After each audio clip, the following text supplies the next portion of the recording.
I would like to welcome you all to Mended Little Heart's very first CHD Innovations Shark Tank. I am your host, Jody Smith, and I'm coming to you live from Richmond, Virginia. We know that so many of us have had Zoom fatigue, and that's actually a thing in 2020. And we wanted to find ways to bring you the same awesome content, cutting edge innovations we've always had in the CHD Symposium, but put it in a unique and fun way. The presenters have been asked to present an innovation that is being done in their hospital or center that they believe drives forward CHD treatment and care and should be replicated. We have such amazing presenters today from the top children's hospitals around the nation.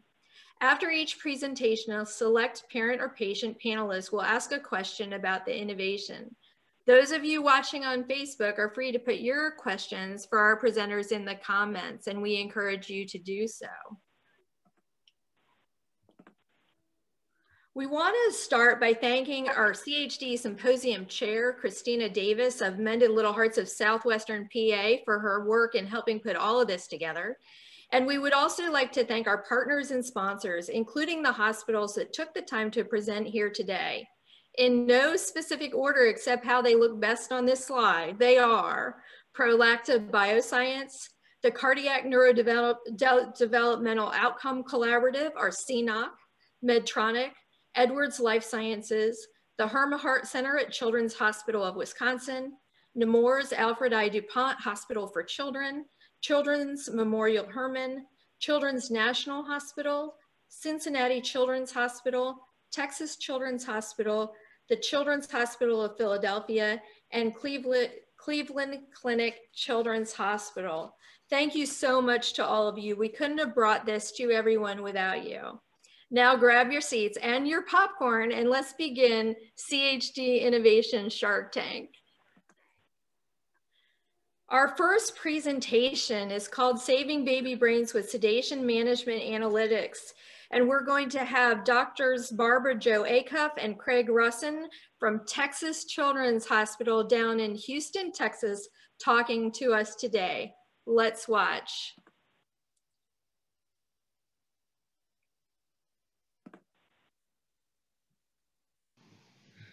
Hello, sharks. My name is Dr. Barbara Jo Achuff, and this is Dr. Craig Rusen. And we are pleased and grateful to be participating from Texas Children's Hospital here in Houston in this year's Shark Tank. And we're excited to share with you how we are saving baby brains with sedation management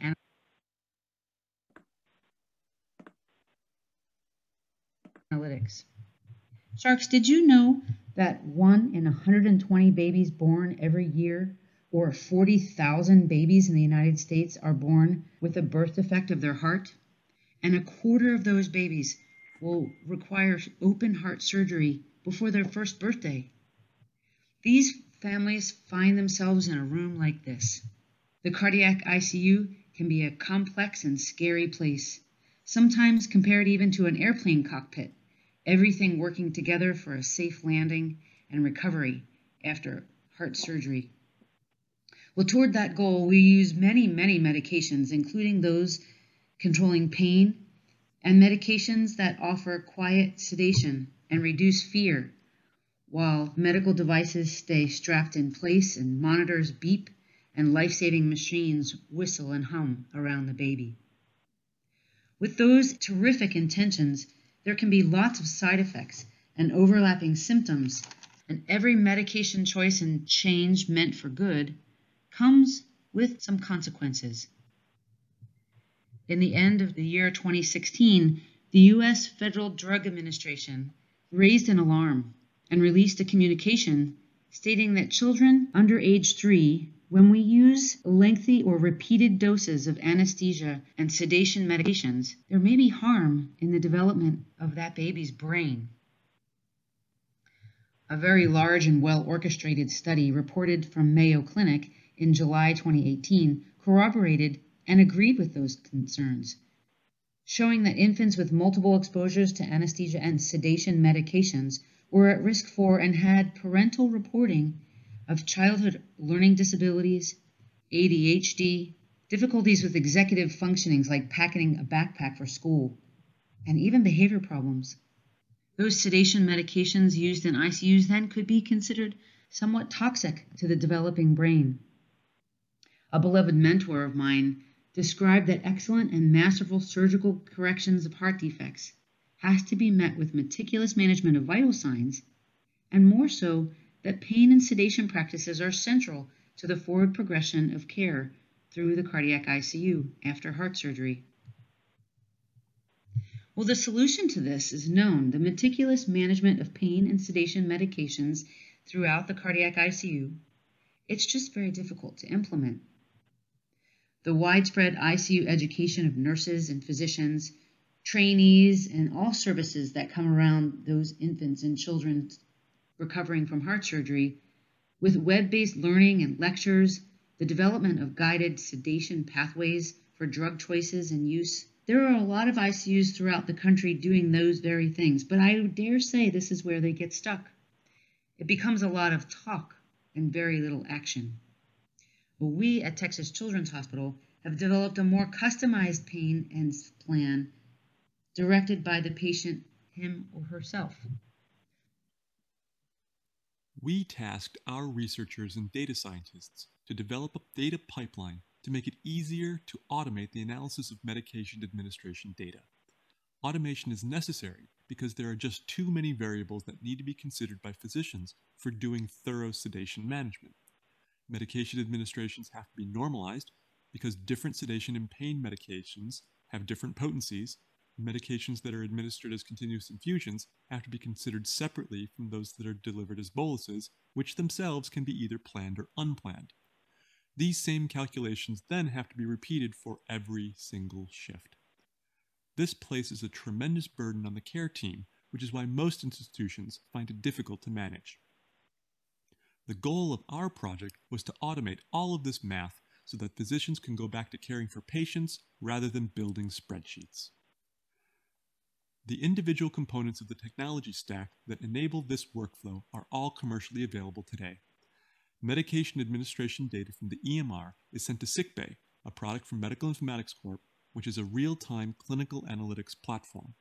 SickBay then provides the necessary data to a Tableau server, which the end user can access through a web-based interface. This interface was designed to allow the users to visualize and navigate the processed medication administration data in a clinically meaningful way. And now Dr. Achuff will give a brief demonstration of our solution. You're looking at a geographic map of the floor plan on our 17th floor legacy tower. Each patient is bedded in each individual room, and the data lives behind each door. So let's drill down into this patient in 1706.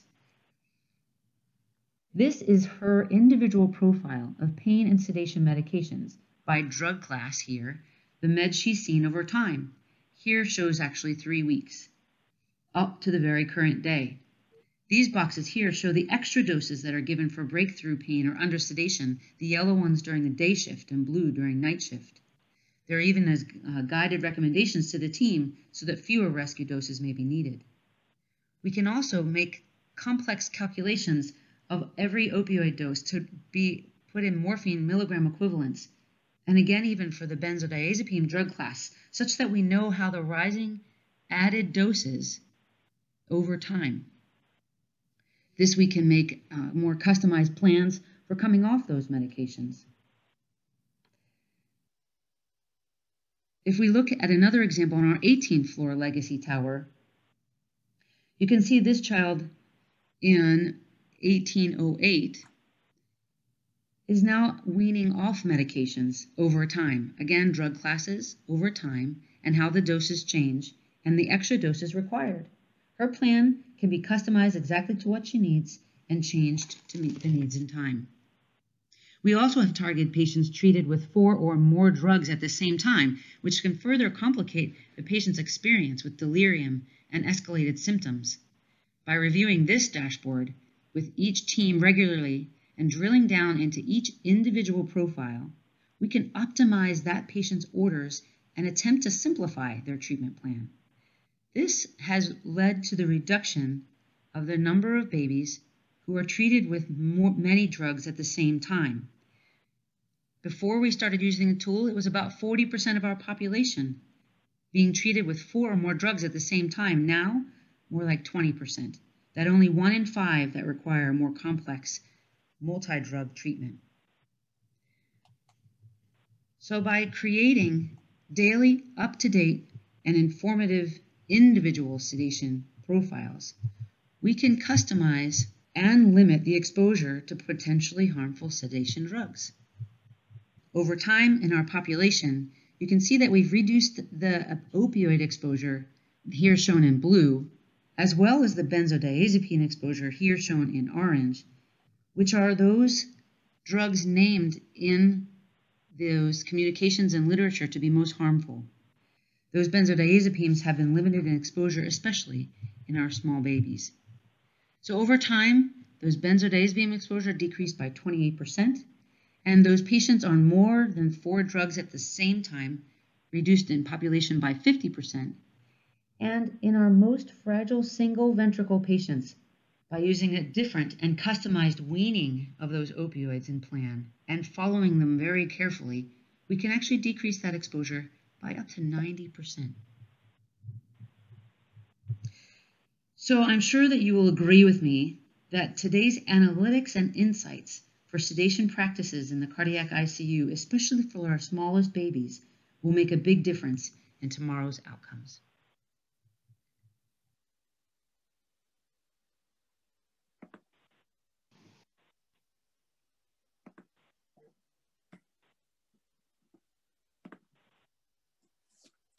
Wow, that was really amazing. What a way to start off Shark Tank. Thank you guys so much for doing that great video. And now I will turn it over to Andrea to see if we have any questions for Dr. Rusen.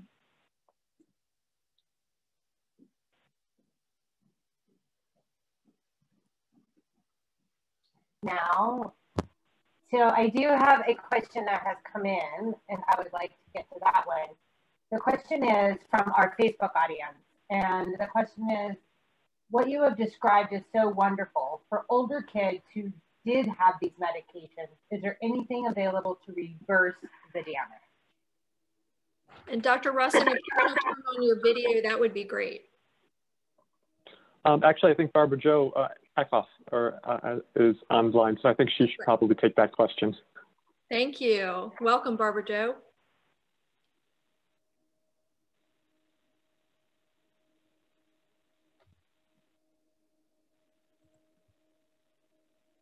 If you're able to unmute, that would be great.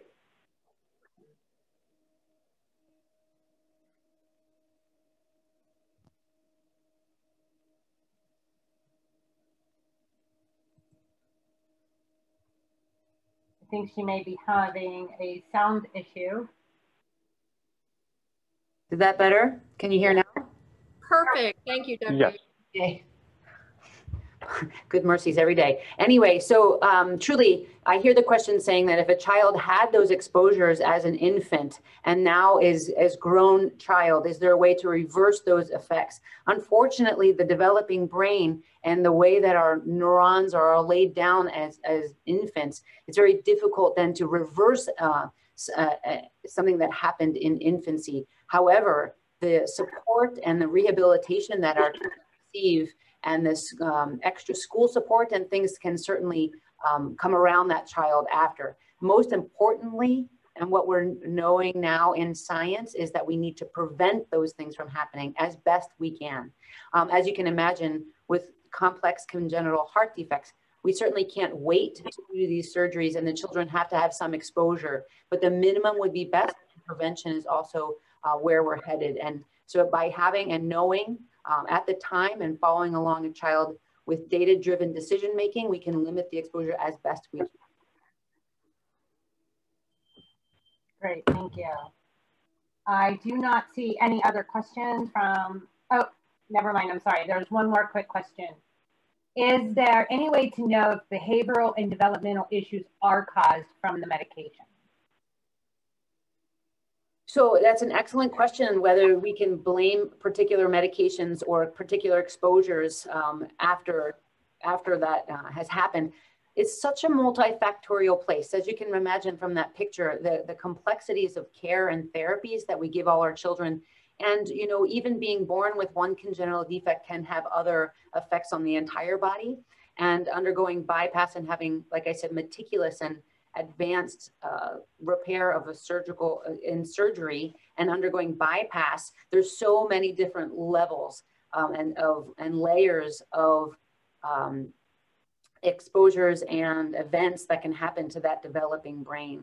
But like I said, we now know how to do some corrections and palliative surgeries, and we should do it to the best of our ability. But what we're also finding is that all the other care has to also be as meticulous and as focused so that we can keep those that risk as low as possible. So it's very multifactorial and probably not just one thing, but if we can limit 100 things as low as we can, that would be best. Thank you both very much. It is exciting to see this, and the future of our children gets better and better with innovations like this. I really appreciate you and Texas Children's Hospital for being here today as part of our first Shark Tank, and you got to go first, so that was exciting too. Thank you again. And for all of you on Facebook Live, please continue to put your questions in the comments, and we'll have our lovely panelists go on there and see if they can answer some of them for you as well.